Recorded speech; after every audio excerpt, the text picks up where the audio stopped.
Hello all, welcome back to Pabbly Connect. So in this video, we are going to understand how to set up webhook inside Sendlane. So Sendlane is a powerful email marketing platform and automation platform designed to help businesses engage with their audience, track customer interactions and drive sales. So with its advanced feature, you can create personalized email campaigns, track user behavior and optimize marketing strategies. So by setting up webhook inside Sendlane, you can further automate your process and seamlessly integrate Sendlane with another application using Pabbly Connect. So in this tutorial, I'll guide you through the steps to set up a webhook inside Sendlane using Pabbly Connect. So this integration is perfect for automating tasks such as scanning new email subscribers with your CRM, triggering follow-up actions based on user behavior, or updating contacts list in real time.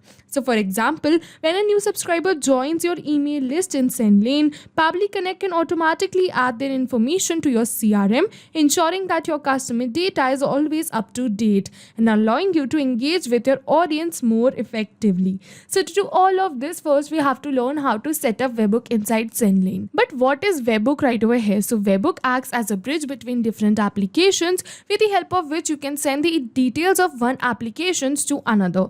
And in this case, we are going to set up webhook inside Sendlane, so with the help of which you can send the data received from your Sendlane account to any another application using Pabbly Connect. So now before to start with this, I'll just let you know that this is our workflow window and this is the most important window of our automation because we have trigger and action in this. So trigger means when this happens and action means do this. So by this you can understand that the trigger is the commander for the workflow and the actions are response towards that same command. So this means that the trigger commands the workflow and the actions are followers towards that command. And as you know that we can have only a single commander but multiple followers. So over here we can have only a single trigger but multiple actions following the commands of our trigger. So now to start with webhook setup, we have to select our trigger application, which is Sendlane. So I'm going to search for it right over here, and as you can see the same, so we are going to select it. And as soon as we are going to select it, it is asking me for the trigger event. So as you can see that there are multiple trigger events you can create this automation for.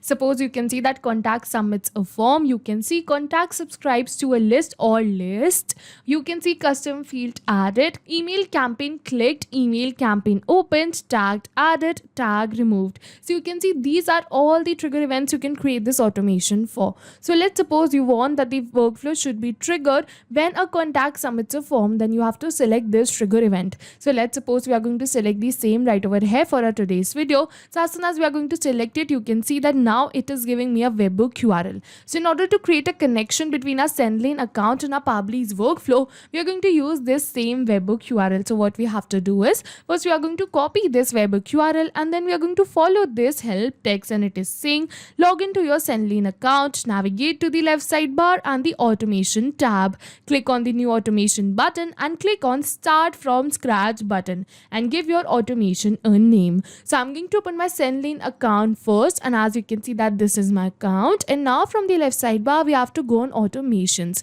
So as you can see that this is the automation, so we have to go on this, and as soon as we are going to come here we have to click on new automation, and as soon as we are going to open this we have to go on start from scratch. And now after clicking on start from scratch we have to name this automation. So suppose I'm going to name it as testing right over here, and now after naming it I'm going to click on start, and as soon as we are going to click on start you can see that it is asking me to add a trigger. So again we are going back to our workflow, and over here you can see that it is saying select click here to add a trigger and choose submits form from the trigger section. So as you know that the trigger is the commander for the workflow, so we have to select the same right over here too. So we are going to click on add trigger, and now from the left sidebar you can see submit a form. So we are going to select the same as stated in our help text. So I'm going to select submits a form. So I selected submits a form right over here because I've selected the same as over here in my workflow also as the trigger event. But if you select something else in your trigger event, suppose tag added or tag removed, so you have to select the same add trigger option right from here only. You can see tag added, tag removed, you can see date field, event triggered, and you can see many another triggers right over here. So you have to keep in mind that you have to select the same in your Sendlane account too and in your your Pabbly's workflow too. And after selecting this submits a form, you have to keep in mind that you have to already create a form in your this account first. And as you can see that I've created a form which is lead form in my account. So I'm going to add this same form right over here. So I'm going to select the form. You can see that I've selected this form which is lead form. And after selecting my form, it is saying limit per contact. So I'm going to keep it as no limit. So now after doing both of this, we are going to click on done. And as soon as we are going to click on done, yes, we have successfully added a trigger right over here.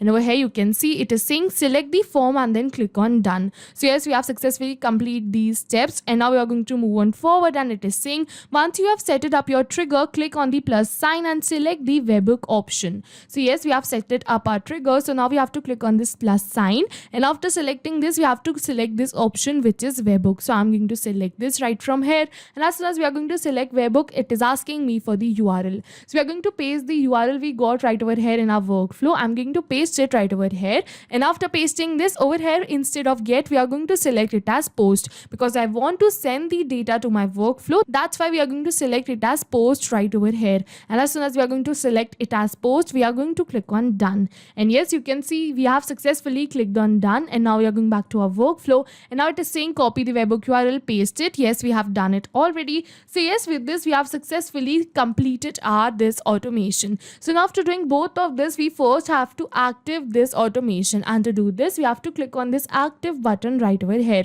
And as soon as we are going to click on active, it is saying ready to active this automation. So we are going to click on yes, active this automation. So we are going to click on this, and yes, you can see automation activated successfully. So yes, we have successfully activated this automation. And now after doing this, what we have to do is we are going back to our automation section, and as you can see that yes, we have successfully created a new automation with the name testing, and you can see the status is active. So it is really important to activate your automation which you have created, otherwise your connection will not be successful. And as soon as we have activated this automation, yes, we have successfully created a connection between our Sendlane account and our Pabbly's workflow. But as you can see that now it is saying waiting for a webhook response, and in the notes it is saying do a test submission / record. So in order to capture this webhook response, we have to do a test submission, and in order to do the test submission, what we are going to do is we are going to submit a form as the test lead. So what we are going to do is I'm going to open my form.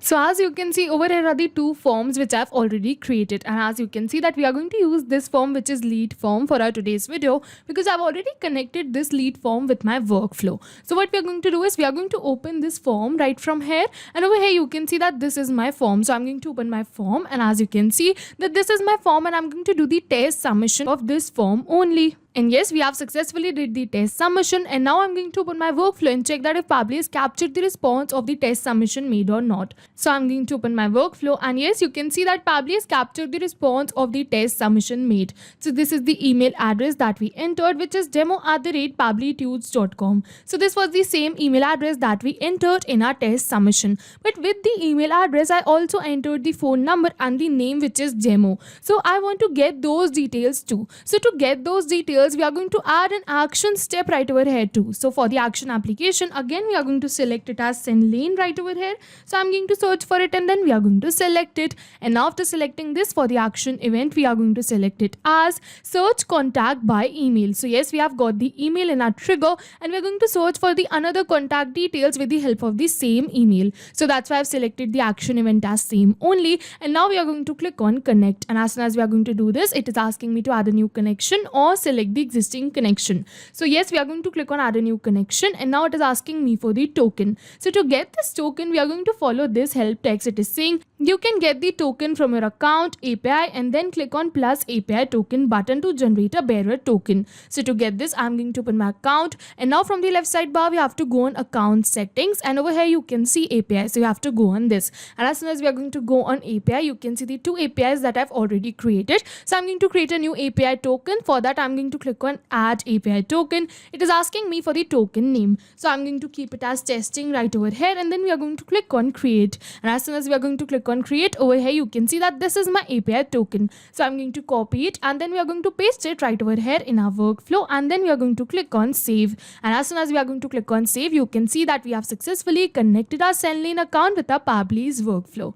And now it is asking me for the contact email. So over here we are going to map this email. So mapping is a method by Pabbly Pabbly, which means inserting the data from the previous step. And as you know, our previous step was the trigger step where we selected Sendlane as our trigger application. So we are going to map the details from the response of our trigger application only. So let's suppose that it is asking me for the contact email. So I'm going to enter the contact email as demo@pabblytudes.com right over here manually.